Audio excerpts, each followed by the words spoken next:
with the federal government dramatically outspending Biafran secessionist groups as both sides seek President Donald Trump's ear over claims of a Christian genocide. The administration and its allies have moved swiftly to counter separatist narratives in the U.S. Capitol, citing a $750,000 a month deal for 6 months renewable contract with the Republican-linked DCI group to press Abuja's. Well, the scale of the contract dwarfs that of the shadowy and unknown Biafran Republic government in exile, which is paying up $66,000 a month to the smaller Madison and Washington lobbying firm to push for sanctions against Nigerian officials, greater U.S. engagement with a putative Biafran administration, and even support for military strikes and favorable oil deals with Washington in an unidentified future Biafra. So if Biafra, the people promoting Biafra, if they are going to the U.S. and they are paying how much? $60,000 to sell their own story, that Igbos are being marginalized and persecuted in Nigeria, and that the idea of a Republic of Biafra will be a good proposition. I think it makes sense that the Nigerian government too is in that space. It's not about the money. It's about the fact that the Nigerian government wants to be heard so that there's not just one voice in the room. On December 12, 2025, the Nigerian government paid $4.5 million for 6 months, and the contract is renewable for another 6 months. So the lobbyists, what they will be doing basically is to get the Nigerian voice into the room who will speak up. And finally, those Biafra separatists who are looking for lobbyists in America, they can spend their $60,000, but they should know, they should be reminded that it's an act of sabotage against the Nigerian state. If you are still a patriot, if you are still a citizen, and you are sabotaging the Nigerian state, demarketing your country within the international sphere, there are consequences in that particular regard. Everybody should be well advised before we are told tomorrow that we are not supporting people who are following self-determination rules. Lobbying. Dr. Reuben Abati, in my mind, sincerely, I would have loved to call you a foolish man at this point in time, but let me not call you a foolish man.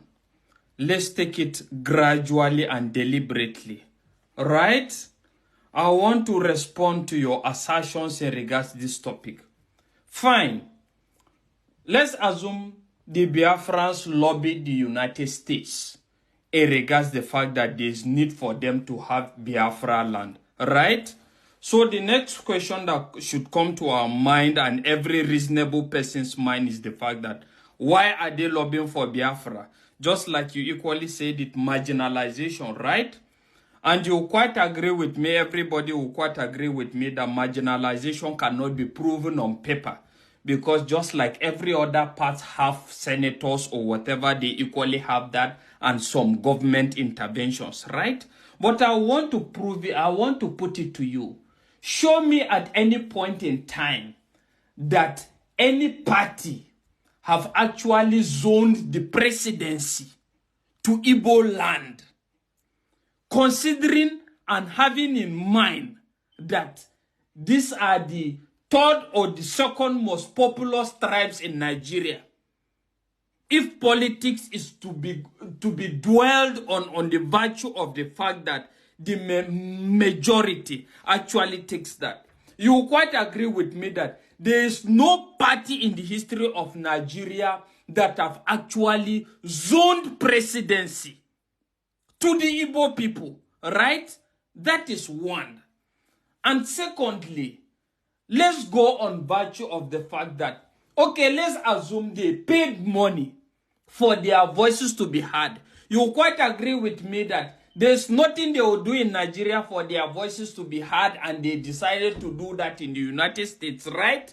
But the fact is, are you actually succumbing and accepting the fact that the government of Nigeria, instead of actually showing reasons and presenting facts why Nigeria is united and everybody is accommodated, is actually lobbying, instead of showing facts that proves that what they are doing reflects the interests of everybody irrespective of region? Is that what you are saying? The government did not do that, but rather they decide to dwell on lobbying using taxpayers' money to lobby just like Biafrans are equally robbing. And you have justified that, Abi. Now Ogungo finish you, sincerely speaking. And let's face it, what is the cry of the Biafrans? The cry of the Biafrans is, we have an incompetent government. We have been bedeviled with corruption for decades. Can you actually come out and prove that Nigeria have not been bedeviled with incompetent government and corruption in all facets? Can you actually prove that? You cannot. And when you talk about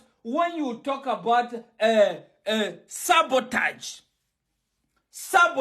what do you understand by the concept of sabotage? Is there anything that sabotages Nigeria more than incompetent government and corruption in all facets?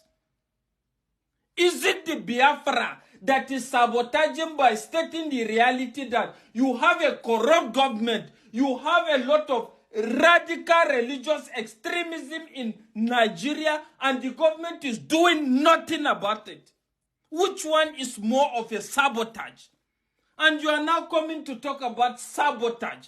What the fact, the last time I checked, you are also a beneficiary of the government. You have benefited on several occasions. I think at a point in time you were detained. And by virtue of the peculiarity of Nigeria, only God knows whether why you came out was because you were truthful or because it was done the Nigerian way. Right? So what are you saying? And let's face it, Nigeria is bedeviled with all these things. And let me tell you one thing about even cessation. Cessation is not just a Biafran ideology or a concept, Biafran concept at the moment. Even the minority in the north are also of the opinion of cessation from these radical Islamic elements that are predominantly in the north. And that is why they are doing this. And even the Yorubas, and to some certain extent, even the body language of Tinubu is doing the same thing.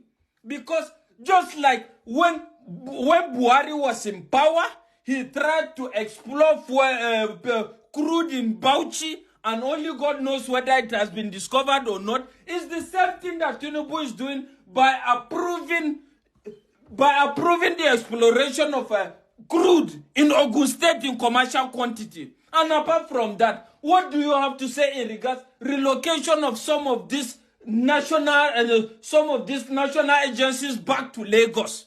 What are you saying? See, I hate people lying between God and man. You should be sincere. Allah, I hold you to a very high esteem. But at this point in time, you are nothing but a national disgrace. You should be ashamed of yourself. I'm telling you.